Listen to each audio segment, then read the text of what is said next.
Ma oggi è la terza assemblea che facciamo con i soci, il partenariato del GAL Alta Marca come consorzio e agenzia di sviluppo. È un appuntamento importantissimo perché tra l'altro approviamo il bilancio, l'ultimo bilancio della vecchia programmazione che si chiude come tutti gli altri naturalmente a un bilancio positivo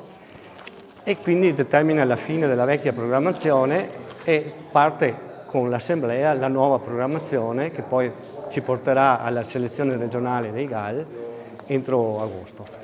Ecco, i punti principali della programmazione futura sono molto diversi dalla precedente programmazione, che erano tutti intesi come promozione turistica e promozione di prodotti tipici, dove credo che abbiamo fatto un ottimo lavoro anche di concertazione con gli altri enti, quindi abbiamo sviluppato temi importantissimi. Oggi la nuova programmazione prevista è quella di rivolgersi più un occhio verso il sociale e quindi progetti di comunità intesi come servizio alla persona e servizio al territorio. Naturalmente rimane come seconda progetto leader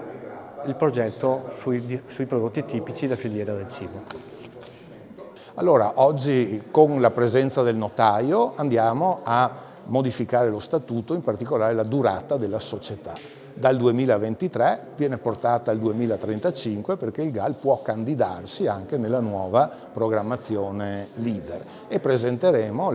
quella che si chiama la manifestazione di interesse, cioè la proposta preliminare di strategia di sviluppo sulla quale poi ci confronteremo con degli incontri pubblici con la comunità locale, qui a cavallo tra fine giugno e luglio, e continueremo la raccolta dei progetti per dare attuazione alla strategia. La strategia punterà su due temi che sono la valorizzazione del paesaggio, del patrimonio naturale e culturale dell'area del GAL, che è interamente un'area UNESCO, 17 comuni, Collina del Prosecco in sinistra Piave, 5 comuni in MAB Riserva Biosfera in destra Piave e l'altro tema è quello del cibo, dei prodotti tipici, perché abbiamo un paniere ricchissimo, non solo prosecco, ma anche asparagi, casatella, marroni di Combai e via dicendo, vini e